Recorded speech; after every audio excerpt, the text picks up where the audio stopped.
ഉന്നത കുലജാതർ ഗോത്രവകുപ്പിന്റെ ചുമതലയിൽ വരണമെന്ന വിവാദ പരാമർശവുമായി കേന്ദ്ര സഹമന്ത്രി സുരേഷ് ഗോപി. ഗോത്രവിഭാഗങ്ങളുടെ കാര്യം ബ്രാഹ്മണനോ നായിഡുവോ നോക്കട്ടെ, ഒരു ട്രൈബൽ മന്ത്രിയാകണമെന്നത് തന്റെ ആഗ്രഹമാണെന്നും സുരേഷ് ഗോപി പറഞ്ഞു. ഞാൻ 2016 MP ആയ ആ കാലഘട്ടം തൊട്ട് ഞാൻ മോദിജിയോട് ആവശ്യപ്പെടുന്നുണ്ട്, എനിക്ക് സിവിൽ ഏവിയേഷൻ വേണ്ട, എനിക്ക് ട്രൈബൽ തരൂ. അപ്പൊ നമ്മുടെ ഒരു നാട്ടിലെ മറ്റൊരു ശാപമാണ്, ഒരു ട്രൈബൽ ക്യാബിനറ്റ് മന്ത്രി ഒരിക്കലും ട്രൈബൽ അല്ലാത്തയാളാവുകയില്ല. എന്റെ ആഗ്രഹമാണ്, എന്റെ സ്വപ്നമാണ്, ഒരു ഉന്നത കുലജാതൻ അവരുടെ ഉന്നമനത്തിന് വേണ്ടി ട്രൈബൽ മന്ത്രിയാവണം. ഒരു ട്രൈബൽ മന്ത്രിയാവാൻ ഒരാളുണ്ടെങ്കിൽ അദ്ദേഹത്തെ മുന്നോക്ക ജാതികളുടെയൊക്കെ ഉന്നമനത്തിന് വേണ്ടിയുള്ള മന്ത്രിയാക്കണം. ഈ പരിവർത്തനം ഉണ്ടാവണം നമ്മുടെ ജനാധിപത്യ സംവിധാനത്തിൽ. ജാതിവശാൽ അങ്ങനെ നമ്മൾ ബ്രാക്കറ്റൈസ് ചെയ്തിട്ടുള്ള ഉന്നത കുലജാതി, ഒരു ബ്രാഹ്മണനോ ഒരു നായിഡുവോ, അവര് നോക്കട്ടെ ഗോത്രവർഗത്തിന്റെ കാര്യങ്ങൾ. അരവിന്ദ്, ഏത് വേദിയിലാണ് ഈ വിവാദ പരാമർശം? ആദിവാസി വിഭാഗത്തെ ഒന്നാകെ കേന്ദ്ര സഹമന്ത്രി അധിക്ഷേപിച്ചെന്ന വിമർശനമാണ് ഉയരുന്നത്. എന്താണ് സുരേഷ് ഗോപി പറഞ്ഞത്?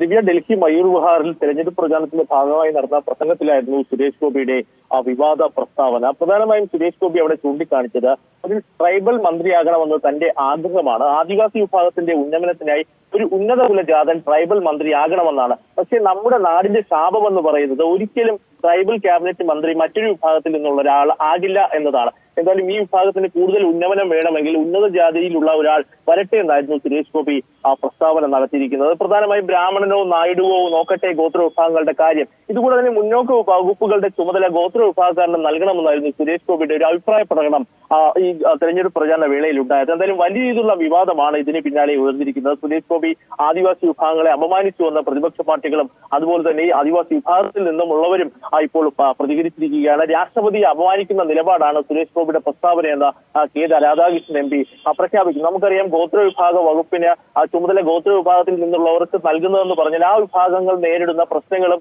അതുപോലെ തന്നെ ആ പ്രശ്നങ്ങൾ പരിഹരിക്കുന്നത് ആ വിഭാഗത്തിൽ നിന്നുള്ള ഒരാൾ വരുമ്പോൾ അത് കൂടുതൽ സാധ്യമാകും. അപ്പോൾ നമുക്കറിയാം, രാജ്യത്ത് വലിയ രീതിയിലുള്ള അതിക്രമവും അതുപോലെ തന്നെ പ്രശ്നങ്ങളും ഈ ഗോത്ര വിഭാഗങ്ങൾ നേരിടുന്നുണ്ട്. അത് പ്രധാനമായും ഉന്നത ജാതിയിൽ നിന്നുള്ളവർ, ഉത്തരേന്ത്യൻ സംസ്ഥാനങ്ങളടക്കം ഇത്തരമുള്ള അതിക്രമങ്ങൾ ഉണ്ടാകുന്നു. അപ്പോൾ ഉന്നത ജാതിയിൽ നിന്നുള്ള ഒരാൾ വരുമ്പോൾ എങ്ങനെയാണ് ഈ പ്രശ്നങ്ങൾ പരിഹരിക്കുക എന്നതാണ് ചോദ്യം പ്രധാനമായും ഉയരുന്നത്. എന്തായാലും സുരേഷ് ഗോപി തന്നെ ഈ വിഷയത്തിൽ കൃത്യമായ ഒരു വിശദീകരണം നൽകേണ്ടതാണ്. എന്താണ് സുരേഷ് ഗോപി ഉദ്ദേശിച്ചത്? അല്ലെങ്കിൽ BJP സർക്കാരിന് കീഴിൽ കൃത്യമായ ഒരു പ്രവർത്തനമല്ലേ ഈ വകുപ്പിന്റെ കാര്യത്തിൽ നടക്കുന്നതെന്നടക്കമുള്ള ചോദ്യങ്ങളാണ് ഇപ്പോൾ ഉയരുന്നത്. എന്തായാലും വലിയ വിവാദം ഇപ്പോൾ സുരേഷ് ഗോപിയുടെ പ്രസ്താവനയ്ക്ക് പിന്നാലെ ഉയർന്നിരിക്കുകയാണ്.